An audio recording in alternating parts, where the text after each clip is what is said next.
అందరికీ నమస్కారం.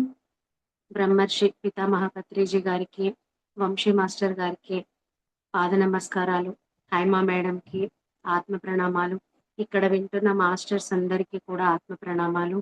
మిలారప్ప గారికి, మార్ప గారికి ఆత్మ ప్రణామాలు, కృతజ్ఞతలు చెప్పుకుంటున్నాను. ఇంత చక్కటి బుక్కుని మిలారప్ప గారి చరిత్రను నా ద్వారా అందరికీ అందిస్తున్నందుకు వారికి మనస్ఫూర్తిగా కృతజ్ఞతలు తెలుపుకుంటున్నాను.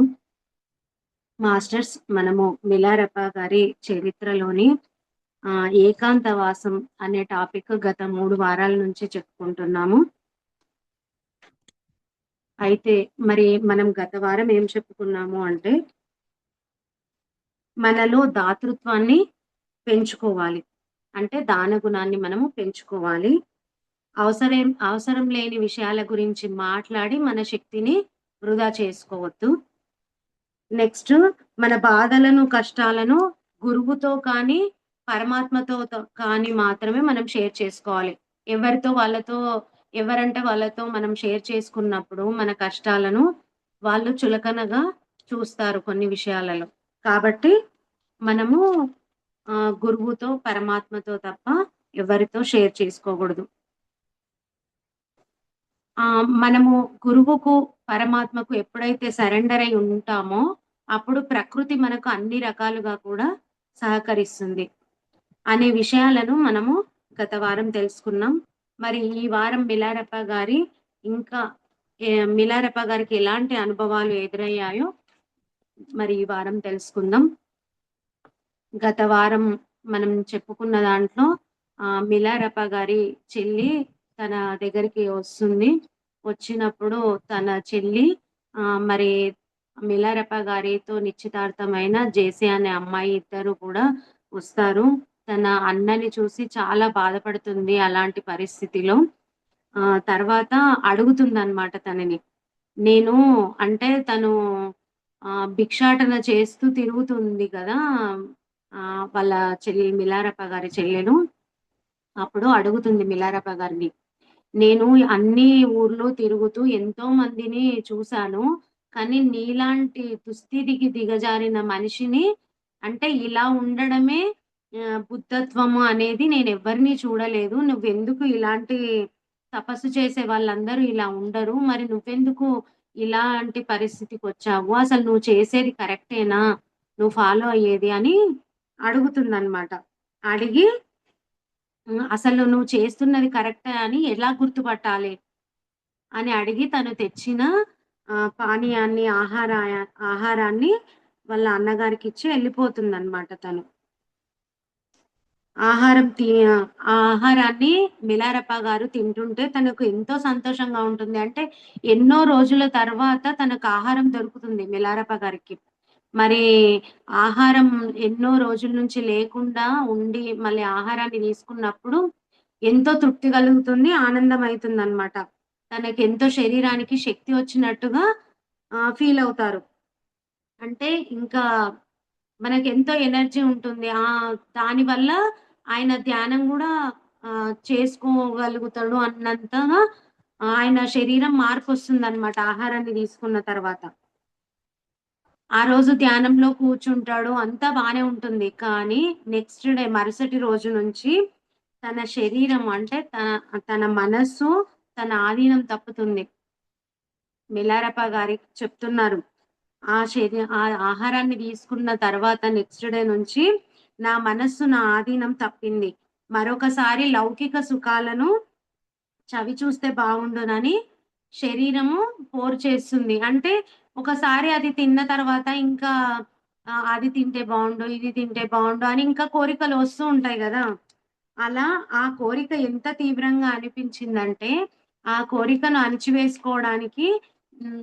అణిచి వేసుకోవడం వల్ల శరీరము శారీరకంగా చానా బాధ కలిగింది. అలా మనసు కోరికలపై తపిస్తున్నప్పుడు ఎంత ప్రయత్నించినా సరే, మనం ధ్యాన సమయంలో మనస్సు పెట్టలేకపోయేవాడిని అని చెప్తున్నాడు. ఎవరికైనా అంతే గదా ఫ్రెండ్స్. మరి ఇప్పుడు మనకు ఏదన్నా కోరిక ఉన్నా, ఏదన్నా అది తెచ్చుకోవాలని తపన ఉన్నప్పుడు, మనం ఎంతసేపు ధ్యానం చేసినా దాని మీదనే దృష్టి వెళ్తుంది గానీ, మనం ఎప్పుడు గూడా శ్వాస మీద గమనించలేం.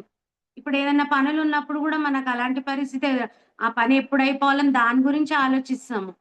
మనకు శ్వాసను మాత్రం ధ్యానం మాత్రం చేయలేం. ఇక్కడ మిలారెప్ప గారికి కూడా అలాంటి పరిస్థితి ఎదురైంది. కానీ తనకు ఎందుకు అలాంటి పరిస్థితి ఎదురైంది అంటే, వాళ్ళ చెల్లి తెచ్చిన ఆహారాన్ని, పానీయాన్ని తీసుకున్న తర్వాత తనకు అలాంటి పరిస్థితి ఎదురైంది.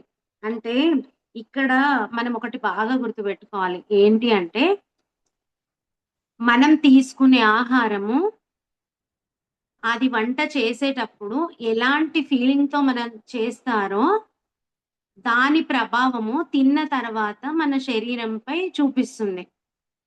అందుకే పిరమిడ్ మాస్టర్‌లో ఇప్పుడు కడతాల్ వెళ్ళినా, ఇంకా ఎక్కడ ప్రోగ్రామ్స్ వెళ్ళినా కూడా అక్కడ ధ్యానులే వంట చేస్తారు. ఎందుకంటే వాళ్ళంతా గూడా పాజిటివ్‌గా ఉంటారు. ఇప్పుడు చూడండి ఇంట్లో ఒక గొడవ జరిగింది. ఆ బాధతో, కోపంతో మనం వంట చేశామనుకోండి. ఆ వంట తిన్న తర్వాత వాళ్ళ ఎఫెక్టు అంటే మనం ఆ కోపంతో చేశాం గదా! దాని ఎఫెక్ట్ అంటే మనం ఎటువంటి ఆలోచనలతో అది చేశామో, అది తిన్న తర్వాత, ఆ తిన్న వాళ్ళకి ఆ ప్రభావం ఖచ్చితంగా ఉంటుంది. అది అర్థమైతది. ఎందుకంటే నేను ప్రాక్టికల్‌గా అది ఎక్స్‌పీరియన్స్ అయ్యాను. ఏ విషయమైనా సరే మనం ఒక పని చేస్తున్నప్పుడు ఇప్పుడు సపోజ్ అంటే ఇలాంటివన్నీ నేను అబ్జర్వ్ చేశాను ధ్యానంలోకొచ్చిన కొత్తలో. అప్పుడు ఇంకా ఈ జ్ఞానం ఏది తెలవదు. కానీ ఈ విషయాలు మాత్రం తెలుసు. ఆహ్, ఏంటి ఇప్పుడు బట్టలు పిండుతారనుకోండి. బట్టలు పిండేటప్పుడు మనం ఎటువంటి ఆలోచనలతో మనం అవి పిండుతామో, ఆ బట్టలపై గూడా అది వేసుకున్నప్పుడు దాని ప్రభావం ఉంటుంది. ఇది నేను ప్రాక్టికల్‌గా ఎక్స్‌పీరియన్స్ అయ్యానిది స్టార్టింగ్‌లో. ఎప్పుడు అంటే 2003, 4లో. అప్పుడు అంటే ప్రతి విషయం కూడా మనం పాజిటివ్‌గా ఉండాలి. మనం ఎప్పుడైతే నెగెటివ్‌గా ఆలోచిస్తామో, అది మన చుట్టుపక్కల వాతావరణాన్ని అలాగే క్రియేట్ చేస్తుంది. నెగెటివ్‌గానే క్రియేట్ చేస్తుంది. దానివల్ల మనము ఇక్కడ శారీరకంగా అంటే ఆ ఫుడ్ చేయడం వల్ల, ఆ ఫుడ్ తినడం వల్ల అది ఒక రకంగా ఇబ్బంది. ఇంకా మన మనసు గూడా బాధపడుతుంది.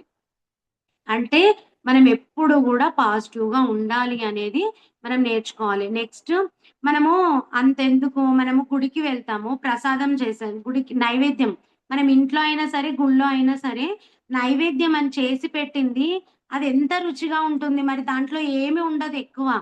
కానీ అది ఎంతో సింపుల్‌గా చేసినా గూడా అది ఎంతో రుచికరంగా ఉంటుంది. ఎందుకంటే అక్కడ మనము చేసే భావన. మనం ఆ భగవంతుడికి సమర్పిస్తున్నాము అనే భావనతో మనం అది చేస్తే అది ఎంతో రుచిగా అంటే ఎంతో భక్తితో అక్కడ మనం చేస్తాం గాబట్టి అది రుచిగా ఉంటుంది. కావాలంటే మీరు ఎక్స్‌పీరియన్స్ చెయ్యండి. మీరు ప్రాక్టికల్‌గా చేసి చూడండి. మనము ఎటువంటి ఆలోచనలతో ఉంటున్నాము, ఉన్నప్పుడు ఎలా ఉంటుంది, పాజిటివ్‌గా ఆలోచించినప్పుడు వంట చేస్తే అది తిన్న తర్వాత ఎలా ఉంటుంది పరిస్థితి మీరు గమనిస్తే మీకు ఆటోమేటిక్‌గా అర్థమైతది. కాబట్టి మనం ఎప్పుడు గూడా పాజిటివ్‌గా ఉండాలి. ఎవరైనా ఏదన్నా మాట్లాడినా గూడా దాన్ని పాజిటివ్ వేలోనే ఆలోచించి మనం దాన్ని పాజిటివ్‌గా తీసుకోవాలి. వాళ్ళకి గూడా అలాగే గైడ్ చేయాలి. ఇక్కడ ఇది మనం నేర్చుకోవాలి ఫ్రెండ్స్. కాబట్టి మనం ఎప్పుడైనా సరే ఎక్కడికి వెళ్ళినా గూడా శాకాహారము పత్రి సారైనా సరే ఎక్కడ ఏ ఊరు ఒక్కొక్కసారయితే ఎవరింటికన్నా వెళ్ళినప్పుడు పత్రి సారే వంట స్వయంగా చేసుకొని తినేవారంట. అంటే కేవలం ధ్యానులు, శాకాహారులు పాజిటివ్‌గా ఉన్న వాళ్ళు మాత్రం చేస్తే అది తిన్న తర్వాత కూడా మనకి ఎటువంటి ప్రభావం మన మీద పడదు. చాలా ఎనర్జీ ఉంటుంది. అందుకే మనకు కడతాల్‌కి వెళ్ళినా, ధ్యానంలో ఏ ప్రోగ్రామ్స్‌కి వెళ్ళినా, అది మనం కొంచెం తిన్నా అది ఎంతో రుచిగా ఉంటుంది. ఎందుకంటే అది అలా పాజిటివ్‌గా ఉండి వాళ్ళు చేస్తారు గాబట్టి, మనకది అర్థమైపోతది.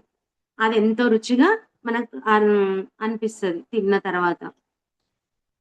నెక్స్ట్ కొద్ది రోజుల తర్వాత మళ్ళీ వాళ్ళ చెల్లి జెస్సీ అనే అమ్మాయి ఇద్దరు తనకిచ్చేసి వెళ్ళిపోయారు.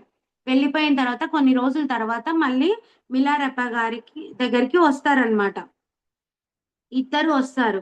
మళ్ళీ కొంచెం వండిన మాంసాన్ని, వెన్నను, కొంత బీరును, పిండిని అన్నీ గూడా తాగడానికి నీళ్ళు ఇవన్నీ కూడా అంటే తీసుకొస్తారు. ఆహారాన్ని తీసుకొస్తారు. పానీయాన్ని, దాన్ని ఆహారాన్ని తీసుకొస్తారు.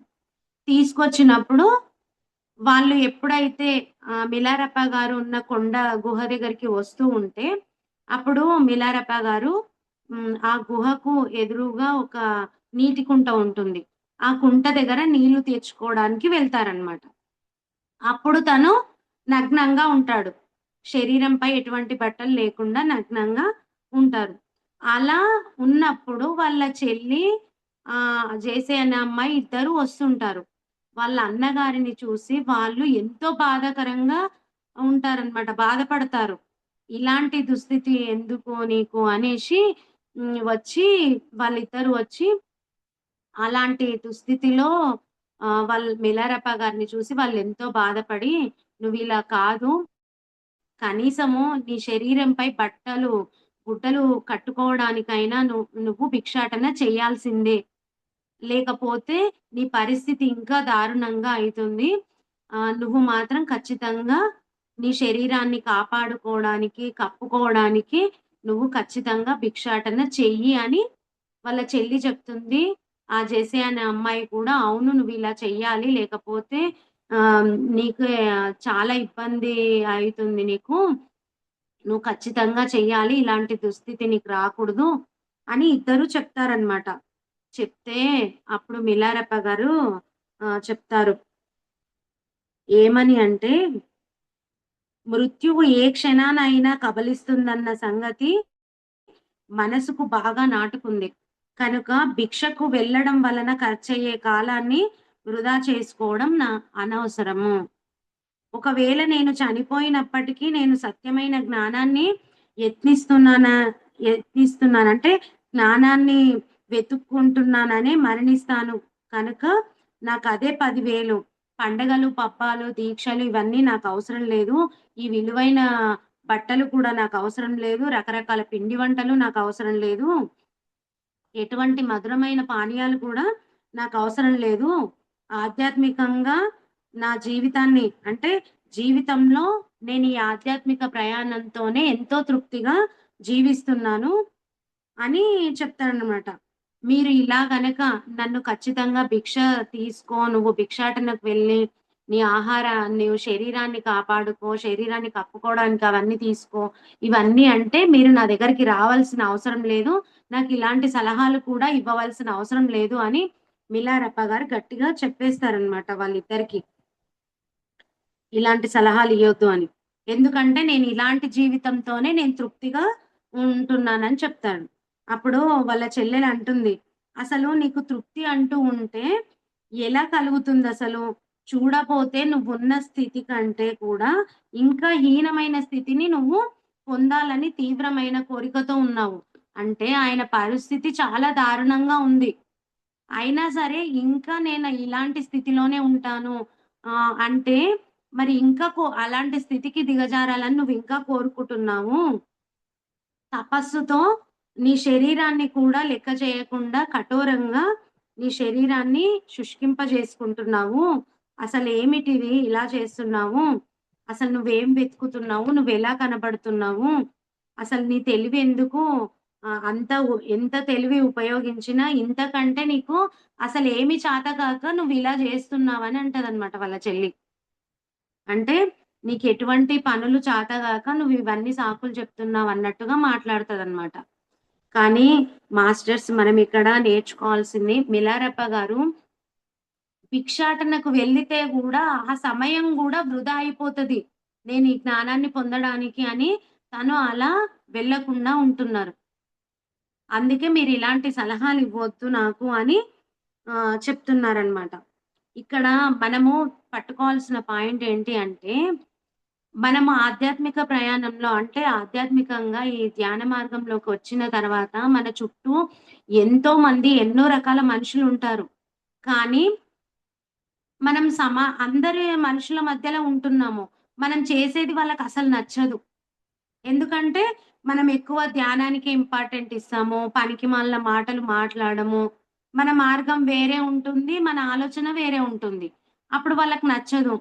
అసలు నువ్వేంది ఇలా అయిపోయావు? ఇప్పుడు కొత్తగా ఒక ఇంట్లో ఒక్కరు ధ్యానం చేశారనుకోండి, ఈ ధ్యాన మార్గంలోకొచ్చారనుకోండి, ఇంకా పిచ్చిని పట్టినట్టు ఎప్పుడు ధ్యానం, ధ్యానం అంటుంది. ఎప్పుడో క్లాసులు వినడము, ఇవి వినడమే ఉంటుంది. సన్యాసం తీసుకుంటది. ఇలాంటి మాటలే మాట్లాడతారు. ఎందుకంటే అది ప్రతి ఒక్కరికి గూడా అనుభవమే. ఎవ్వరికీ దాని గురించి తెలవదు గాబట్టి వాళ్ళు అలాగే మాట్లాడతారు. కానీ మనమేమి పట్టించుకోవద్దు. ఇంకొకరు ఇంకో మార్గంలో ఉంటారు. ధ్యానం చేయని వాళ్ళు ఇలా మాట్లాడతారు. ఒకవేళ ఇప్పుడు మనం ఏదైతే ధ్యానం చేస్తూ ఈ మార్గంలో ఉన్నామో, ఇంకొకరు వేరే ధ్యానమని, ఇంకా వేరేవని, ఇంకా వేరే వేరే ఫాలో అవుతుంటారు చాలామంది. వాళ్ళతో కలిసినప్పుడు ఎలాంటి పరిస్థితొస్తుంది? వాళ్ళు మేము జేసేదే కరెక్టు. దీంట్లో చాలా ఆనందం పొందుతాము అని వాళ్ళు జెప్తారు. మనం జేసేది మనకు కరెక్ట్ అనిపిస్తుంది. కానీ ఒక్కొక్కసారి ఏమైతుంది అంటే, మనకు అటువంటి వాళ్ళతో మనము ఎక్కువ గడిపినప్పుడు, వాళ్ళ దాంట్లో వాళ్ళ ఆలోచనలకి మనం వెళ్తాము. ఓకే. ఇది కరెక్టేనేమో, ఇలా చేస్తే ఇంకా మార్పొస్తదేమో అన్న దాంట్లోకి వెళ్తాం. మనకు తెలియకుండానే మన మార్గాన్ని ఆపేసి అది వెళ్ళాలనుకుంటాం. కానీ ఇక్కడ మనం బాగా గట్టిగా ఉండాలి మాస్టర్స్. ఎందుకంటే ఎంతోమందుంటారు మన చుట్టుపక్కల. దాన్ని మనం ఏ దానికి గూడా డైవర్ట్ కావద్దు. మీరు రోజు ధ్యానం చేస్తున్నారు. ఒక 2, 3 ఏండ్ల నుంచి చేస్తున్నారు. మొత్తం దీన్ని ఫాలో అయితున్నారు. ఇక్కడే గట్టిగా ఉన్నారు. కానీ మీరు ఒక 15, 20 రోజులు మొత్తం దీంట్లోకి రాకండి. సజ్జన సాంగత్యము ఇవి ఏంటివి లేవనుకోండి. మనకు బిజీ ఉండి ఊర్లల్లకి వెళ్ళి ఇలా ఉండడం వల్ల మనం ప్రాపంచికంగా గడుపుతున్నామనుకోండి. దీన్ని మొత్తం మానేస్తామింక. మనము దీన్ని కనీసం రోజుకొకసారన్నా దీంట్లో మనం మాట్లాడకున్నా, చూడకున్నా, ఏది చేయకున్నా ఒక 10, 15 నిమిషాలు ధ్యానం చేస్తూ, ఒక 10 నిమిషాలు అందరి అనుభవాలు విని వెళ్ళిపోయినా పర్వాలేదు. కానీ మొత్తం మానేసామనుకోండి ఖచ్చితంగా వేరే వాళ్ళేది చెప్తే దానికి డైవర్ట్ అయిపోతాం. కాబట్టి మన బుద్ధి స్ట్రాంగ్‌గా ఉండాలి. మనం ఏదైతే చేస్తున్నామో దాన్ని గట్టిగా పట్టుకోవాలి. దీ ఇలాంటి దీని నుంచి నాకొక ఎక్స్‌పీరియన్స్ మాస్టర్స్ ఏంటి అంటే ఆహ్, ఎంతోమంది ఉంటారు గదా! మన ఫ్రెండ్స్ వాళ్ళు వీళ్ళు. అందరూ ఇది చెయ్యరు. మనం చెప్పింది నమ్మరు. అప్పుడు కొన్ని సార్లు మనం చెప్పే వరకు చెప్తాము, వదిలేస్తాం. కానీ వాళ్ళేదైతే ఫాలో అయితారో అలా వాళ్ళని కలిసినప్పుడు వాళ్ళు అన్నీ చెప్పారనమాట. అంటే సేమ్ మనం జేసే మనం ఇప్పుడు ఏదైతే పశ్చాత్తాపం, పరివర్తన, ప్రాయశ్చిత్తము, క్షమాపణలు అడుగుతున్నాం. వాళ్ళు గూడా అలాగే చెప్తారు. కానీ వాళ్ళు ప్రాపంచికంగా జెప్తారు. మనం ధ్యానంలో గూర్చొని మనం జెప్పుకుంటాం. వాళ్ళు మామూలుగా చెప్పుకుంటారనమాట. ధ్యానంలో కూర్చోకుండా, ధ్యానం చేయకుండా వాళ్ళు ఆ ప్రాసెస్ చేస్తూ ఉంటారు. నాకనిపిచ్చింది ఓకే. ఇది గూడా బానే ఉంది గదా! అనిపిచ్చింది. కానీ ఆ ఒక్క ఆలోచన నాకొక డ్రీమ్ ద్వారా మాస్టర్స్ నాకు టెస్ట్ పెట్టారండి. అంటే నేను ఇక్కడి నుంచి వెళ్తాను. ఎప్పుడైతే నేను అది గూడా బావుంది అని ఎప్పుడైతే ఇలా గూడా చేయొచ్చు గదా! అని అనుకున్నానో మాస్టర్స్ టెస్ట్ పెట్టారు. ఆ టెస్ట్ పెట్టారని నాకర్థమైంది. అక్కడ నేను ఎటువంటి రియాక్ట్ అవ్వలేదు ఆ కలలో. తర్వాత నాకనిపిచ్చింది. ఓకే. నేను ఈ ఒక్క ఆలోచనతో మాస్టర్స్ నువ్వు ఇటుంటావా, అటెళ్ళిపోతావా అని ఒక టెస్ట్ పెట్టారు. అసలు అప్పుడు నేను ఆలోచించిన. మనం చేసేది ఒక జన్మను దాటుతున్నాం. అంటే ఒక కర్మను చూసుకొని మనం పశ్చాత్తాపం చెంది రియలైజేషన్‌లో ఉండి దాన్ని దాటుతున్నాం మనం. అసలు ఈ ప్రాపంచిక విషయాల కోసం, ప్రాపంచిక కోరికల కోసం వాళ్ళు చేసేదాన్ని నేనెందుకు యాక్సెప్ట్ చేస్తా? అసలు వాళ్ళది అప్పుడు కంపేర్ చేసుకొని, నేనప్పుడు నన్ను నేను ఓకే. నేను చేసేది కరెక్ట్. నేను చేసేది ఇప్పుడు ప్రాపంచికం కోసం కాదు. నేను చేసేది జ్ఞానం కోసం. గత జన్మలు క్లియర్ చేసుకుంటూ, నా జ్ఞానాన్ని పెంచుకుంటూ, నన్ను నేను మార్చుకుంటూ, నా గుణాలను అన్ని మార్చుకుంటూ నేను ముందుకెళ్తున్నాను. అది చిన్నదాన్ని నేనెందుకంత ఆలోచించినా అని అప్పుడు నాకర్థమైంది. ఆ కలలో నాకొచ్చింది కూడా నేను దాన్ని తీసేశాననమాట. కాబట్టి మనం ఒక చిన్న ఆలోచన మనం ఎప్పుడైతే ఆధ్యాత్మికంగా ఎదుగుతూ ఉంటామో, మన ఆలోచనలని, మన మాటలని మాస్టర్స్ ఖచ్చితంగా టెస్టులు పెడతారండి. ఎందుకంటే నా ఎక్స్‌పీరియన్స్ ఉంది కాబట్టి చెప్తున్నా నేను. కాబట్టి మనం ఎలా ఉన్నామో మనం ఎప్పుడైతే బుద్ధి స్ట్రాంగ్‌గా ఉందనుకోండి, ఎంతమంది ఎన్ని రకాలు ఎన్ని విషయాలు చెప్పినా మనము దానికి డైవర్ట్ అవ్వము. మనం చేసే దాంట్లో మనం ఎంత అనుభవాన్ని పొందుతూ, ఎంత ఆనందాన్ని పొందుతూ ముందుకెళ్తున్నామో అది మనకు మాత్రమే తెలుసు. అవతలి వ్యక్తులు ఎన్ని చెప్పినా కూడా మనం ఏది పట్టుకోవాలనేది మనకు తెలిసుండాలి. ఇక్కడ మిలారెప్ప గారికి వాళ్ళ చెల్లి ఇంకా జేసీ అనే అమ్మాయి ఇద్దరు ఎంత చెప్పినా సరే, మీరు ఇలాంటి సలహాలిస్తే నా దగ్గరికి మళ్ళీ రాకండి అని గట్టిగా చెప్పేశారు. అలాగే మనం కూడా ఎప్పుడైతే ఈ ఆధ్యాత్మిక ప్రయాణంలో ఉన్నప్పుడు ఎన్ని రకాలుగా ఎంతమంది చెప్పినా కూడా మనం మాత్రం డైవర్ట్ అవ్వొద్దు. మనం ఇది నేర్చుకోవాలిక్కడ. నెక్స్టు ఆహ్, అలా వాళ్ళ చెల్లి చెప్తుందనమాట. అప్పుడు మిలారెప్ప గారు చెప్తారు. ఏమని అంటే, ఇప్పుడు నేనున్న పరిస్థితి నాకంటే హీనంగా అంటే తను ఎలాంటి దుస్థితిలో ఉన్నాడో అంతకంటే హీనంగా కూడా జన్మలున్నాయి. అలాంటి జీవితం గడిపే వాళ్ళున్నారు. అలా 3 రకాల జీవిత జీవితాలు గడిపే వాళ్ళున్నారు. అవి ఏంటి అంటే, ఒకటి జంతులోకం, 2 దయ్యాల లోకం, 3 నరకం. ఈ మూడే నా స్థితి కంటే కూడా బాధాకరమైనవి అని చెప్తున్నాడు. చూడండి తను ఎలా చెప్తున్నారో, తన పరిస్థితి, తన ఎలాంటి స్థితిలో ఉన్నారో దాని గురించి చెప్తే, నాకంటే హీనమైన స్థితిలో ఇంకా ఉన్నవాళ్ళు గూడా ఉన్నారు అని చెప్తున్నారు. కాబట్టి నాకంటే ఇంకా బాధపడే జీవులు కూడా చాలా ఉన్నాయి. నాకర్థమైనంత వరకు ఇప్పుడు నే జీవిస్తున్న మానవులందరూ కూడా ఈ మూడింట్లో దేన్నో దాన్ని పొందాలని వాళ్ళ ప్రయత్నం చేస్తున్నారు. ప్రయత్నిస్తూనే వాళ్ళు కనిపిస్తున్నారు నాకు మనుషులందరూ. నేను మాత్రం ఇప్పుడున్న నా పరిస్థితికి పూర్తిగా సంతృప్తి చెందుతున్నాను అని చెప్తున్నారు. నేను ఏకాంతవాసంలో ఎంత తృప్తిగా ఉన్నానో, ఆయన ఒక పాట రూపంలో అంటే ఆయన తత్వాన్నంతా కూడా ఒక పాట రూపంలో చెప్తారు గదా! అలాగే ఇక్కడ గూడా తన పరిస్థితి నాకంటే హీనంగా ఉన్నవాళ్ళు చాలా మందున్నారు. నేనెంతో సంతృప్తిగా జీవిస్తున్నానని ఆయన పాట రూపంలో పాడి వాళ్ళకు వినిపిస్తాడనమాట. అయితే అలా పాట వినిపిస్తుంటే ఆహ్, వీళ్ళంటున్నారు వాళ్ళ చెల్లి గూడా, "నిన్ను చూచి ఆశ్చర్యపడకుండా ఎవరు ఉండలేరు" అని అంటుంది. "అన్నా నువ్వేమన్నా అనుగాక, నువ్విలా నగ్నంగా ఉండడం నేనైతే చూడలేను. ఇలా నీవు పస్తులుండడం కూడా నేను చూడలేను." ఎందుకంటే ఎలాంటి ఆహారం గూడా ఉంటలేదు గదా తనకి. నేను భరించలేను. నేనైతే నీకు గుడ్డ ముక్కలు తీసుకొస్తా. నా శాయశక్తులా ప్రయత్నించి తప్పకుండా నీకు తీసుకొనొస్తా. చాలినంత గుడ్డ, తగినంత ఆహారం ఉన్నంత మాత్రాన నీ భక్తి సాధన ఏమీ నశించపోలే. నేను చెప్పినట్టు విను. నువ్వు భిక్షకు వెళ్ళకుండా ఉంటే, నువ్వు కోరుకున్న రీతిన తప్పకుండా చనిపోతావు. నీ నిర్ణయం కూడా అదే కనుక, నేనొకవేళ గుడ్డలు తెచ్చేసరికి నువ్వు మరణించకుండా ఉంటే నీకది అందిస్తాను అని చెప్తుంది. అంటే తోబుట్టువులెవ్వరైనా సరే అలాంటి పరిస్థితి ఉంటే అలాగే చెప్తారు గదా! మిలారెప్ప గారికి కూడా అలాగే చెప్తుందనమాట. నేను ఖచ్చితంగా నీకు మళ్ళీ వచ్చేటప్పుడు కొంచెం ఆహారాన్ని, కొంచెం బట్టలను గూడా నేను ఖచ్చితంగా తీసుకొనొస్తా. నువ్వు అప్పటి వరకు బతికుంటే నీకవిచ్చేస్తాను అని చెప్తుంది.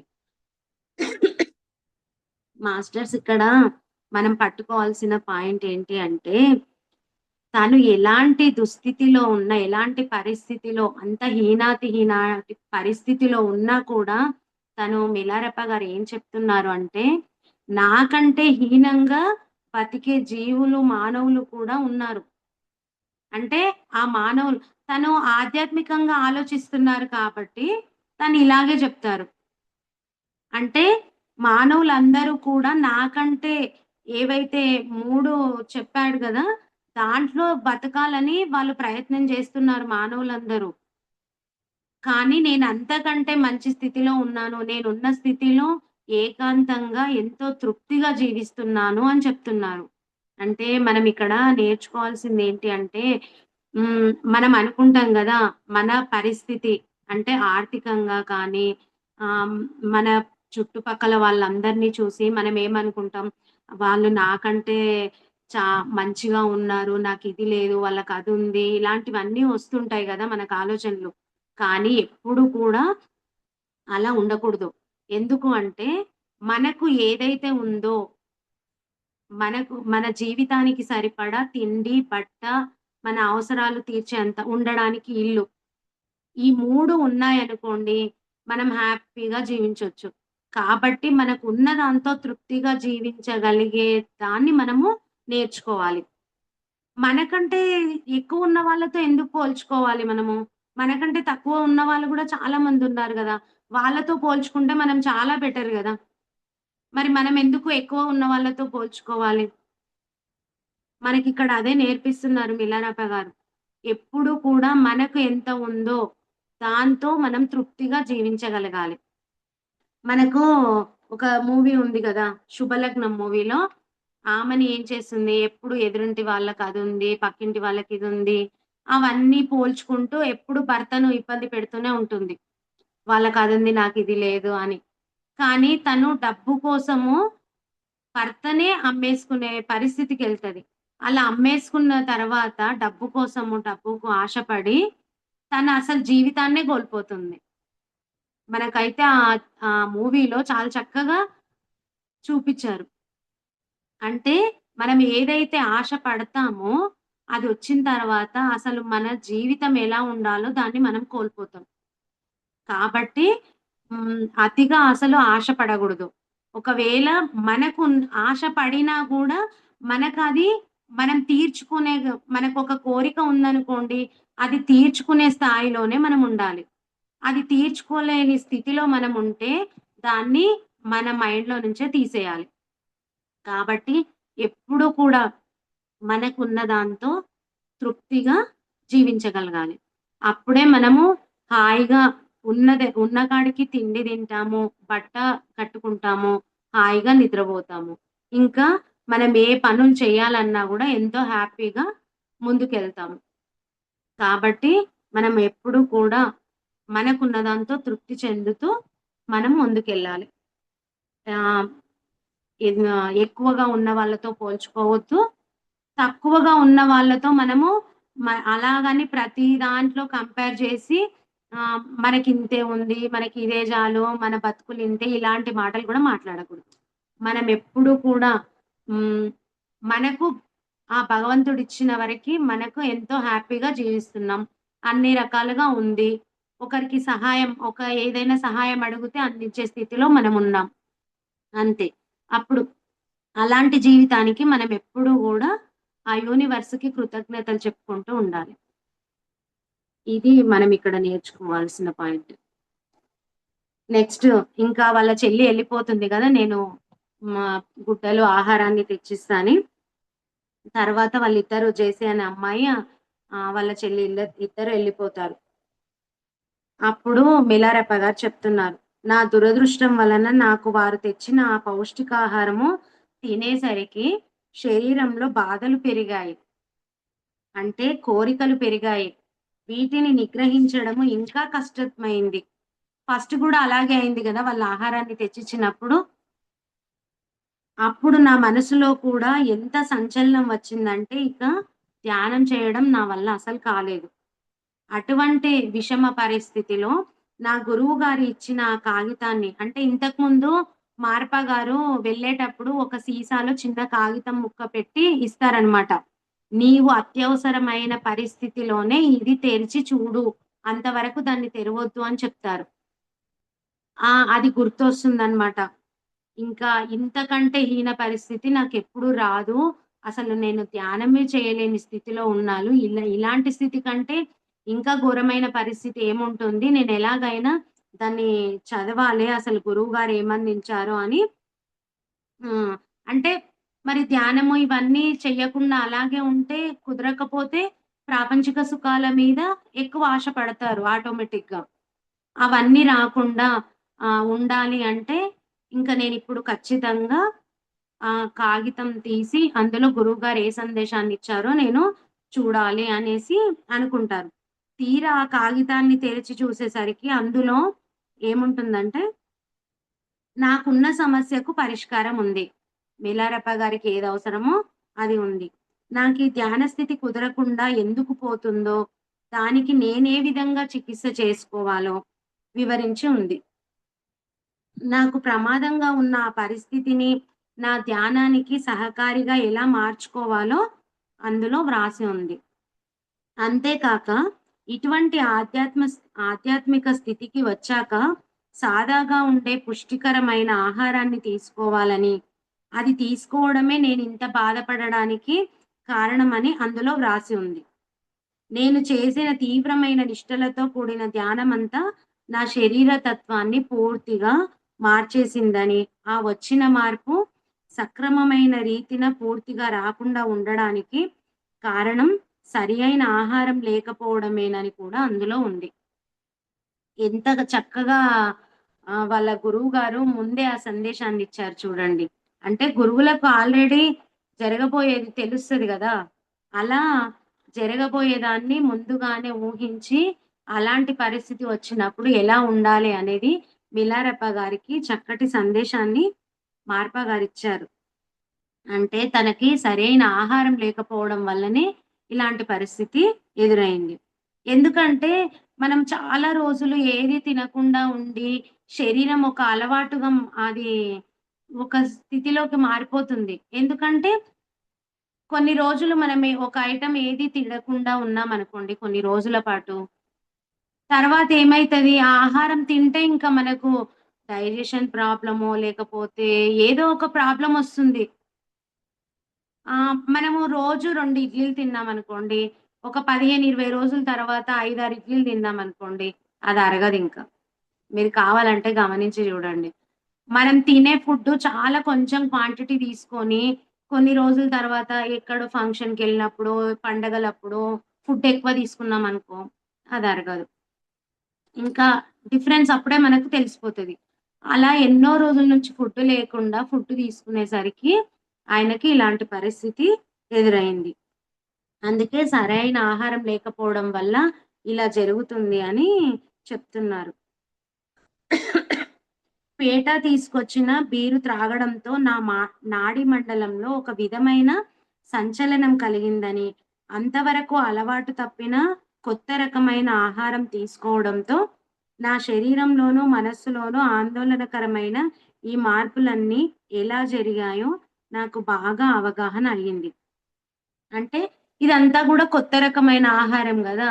అవన్నీ తీసుకునే వరకు ఆ మార్పనేది గూడా తను బాగా అర్థమైపోయిందనమాట అక్కడ. వెంటనే ఆ కాగితంలో వ్రాయబడ్డ నూతన సాధనలను ఎంతో కృషితో అభ్యసించాక నాలో ప్రశాంతము, సత్యము అయిన మానసిక అవగాహన ఒచ్చింది.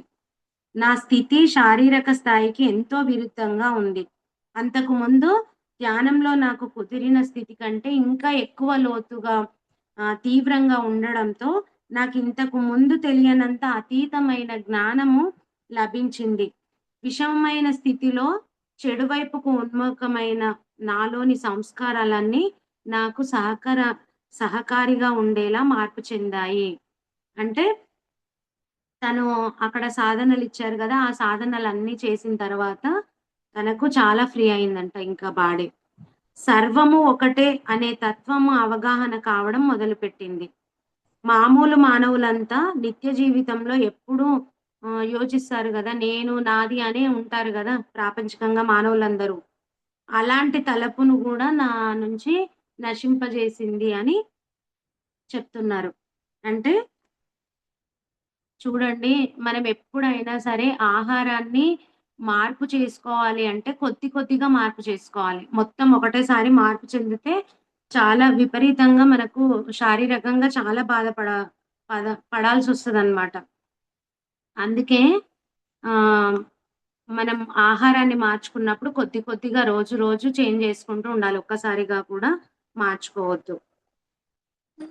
పౌష్టికాహారాన్ని తిన్న తర్వాత తనకి ఎలాగైతే అంటే కోరికలు అవన్నీ పెరిగాయి. అంటే మనం ఆహారం విషయంలో కూడా మనం జాగ్రత్తగా ఉండాలి తినే ఆహారాన్ని. మనం బయట తిన్నప్పుడు కూడా చాలా వరకు మనకర్థమైపోతుంది. ఆ ఫుడ్ పడదు ఒక్కొక్కసారి. మనం ఈ మార్గంలోకి వచ్చిన తర్వాత బయట ఫుడ్ తింటే కొన్ని సార్లు పడదు. ఎందుకంటే నెగెటివ్ ఎక్కువగా ఉంటే కూడా వామిటింగ్స్ అవ్వడము, మోషన్స్ అవ్వడం ఇలా జరుగుతుందనమాట. అయితే మనకు కోరికలు బలంగా ఉన్నప్పుడు దాన్ని పొందాలనే తపన ఉంటే మాత్రం ఖచ్చితంగా ధ్యానము కుదరదు. మనము కొన్నిసార్లు ఏమైతది ఇప్పుడు గురువు సందేశం ఇందిచ్చారు. ఆయన ఉన్న పరిస్థితిలో అసలు ధ్యానమే కుదరడం లేదు అన్నప్పుడు, ఆ గురువు ఇచ్చిన సందేశంతో తను అలా బయటికొచ్చేసారు. అలాంటి సాధన ద్వారా గూడా అంటే తను ఇంకా కొత్త రకమైన సాధనలు చెప్పారు గదా! అవన్నీ చేసిన తర్వాత మిలారెప్ప గారికి చాలా మార్పొచ్చింది. ఇంకా ఎక్కువగా డీప్‌గా వెళ్ళే స్టేజ్‌కి వెళ్లారు. అంటే ఇంకెక్కువ జ్ఞానాన్ని కూడా పొందారు. మనం కూడా కొన్నిసార్లు చాలా ఇబ్బందులొస్తాయి. అంటే ప్రాపంచికంగా ఇంట్లో ఏదో ఒక సమస్య, లేకపోతే ధ్యానం గురించో, ఇంకేమన్నా డౌట్స్ ఇలా ఉంటే మనం గురువులను అడిగినప్పుడు దాని నుంచి బయటపడడానికి గురువు మార్గం చూపిస్తాడు. ఏదో ఒకటి చెప్తాడు. "నువ్విలా కాదు, ఇలా చెయ్యి ఇది" అని. కానీ మనకప్పుడు ఏమీ అర్థం గాదు. గురువు చెప్పింది ఏమీ అర్థం గాదు. కానీ ఫాలో అవ్వాల్సిందే. ఫాలో అవుతాం. ఓకే. సార్ ఇలా జెప్పారు గదా! మేడం ఇలా జెప్పారు గదా! ఇలా చేద్దామని ఫాలో అవుతాం. చేసిన తర్వాత అప్పుడు అర్థమైతుంది మనకు. ఓకే. నాకప్పుడు అది అవసరం గాబట్టి సార్ ఇలా జెప్పారు. మనకు ఆ టైంకి అర్థం గాకపోయినా సరే మనం చేస్తున్నాం. ఒక్క నిమిషం మాస్టర్.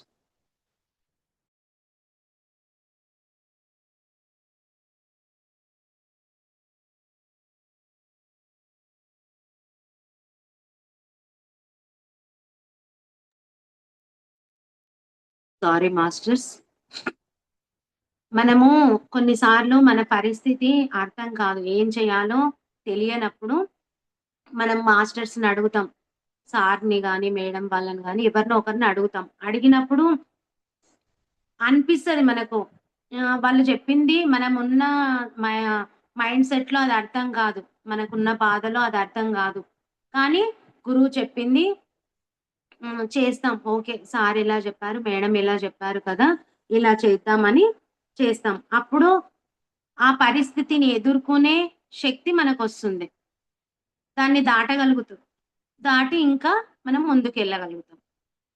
కాబట్టి మనము ఏ విషయాలు గాని మనం ఎవ్వరితో చెప్పకున్నా, మన బాధలు, కష్టాలు ఎవ్వరితో చెప్పకున్నా సరే, మన పరిస్థితి ఇలా ఉంది అని మనం ఎవరైతే గురువులుగా భావిస్తామో వాళ్ళతోని చెప్పినప్పుడు, వాళ్ళు ఖచ్చితంగా ఇచ్చే సందేశం ద్వారా మనం దాని నుంచి బయటపడతాము. ఆ పరిస్థితిని ఎదుర్కొంటాం. ఎదుర్కొని దాటగలుగుతాం. కాబట్టి మనం కూడా మనకవసరమైనప్పుడు గురువుల యొక్క సందేశాన్ని ఖచ్చితంగా తీసుకోవాలి. ఓకే. మనము ఇప్పుడు మేడం బిజీ ఉందేమో, సార్ బిజీ ఉండేమో, ఇప్పుడెందుకులే ఇవన్నీ వద్దు. మనకేదవసరమో అది అప్పుడు ఆ ఆలోచన వచ్చినప్పుడు దాన్ని ఎలా బయటపడాలో తెలియనప్పుడు ఖచ్చితంగా మనము గురువుల యొక్క సందేశాన్ని మనం తీసుకోవాలి. తీసుకున్నప్పుడు ఖచ్చితంగా మనం బయట పడతాం. దాన్ని తట్టుకునే శక్తి వస్తుంది. నిలబడగలుగుతాం. Okay masters. ఈ వారం మనము ఇవి తెలుసుకున్నాము. మరి వచ్చే వారం మరి ఇంకా ఎలాంటి అనుభవాలు పొందారో మిలారెప్ప గారు, మరి ఇంకా కొత్త కొత్త ధ్యాన సాధనల ద్వారా తను ఇంకా ఎలాంటి అనుభవాలు జరిగాయో, ఎలాంటి శక్తులు పొందారో మళ్ళీ వచ్చే వారం తెలుసుకుందాం. Thank you masters. ఈ అవకాశం ఇచ్చిన నా ద్వారా మిలారెప్ప గారి చరిత్ర అందరికీ అందజేయబడుతున్నందుకు మిలారెప్ప గారికి, మార్ప గారికి వేల వేల కృతజ్ఞతలు. ఈ అవకాశం ఇచ్చిన మాస్టర్స్ అందరికీ గూడా thank you. Thank you. Thank you.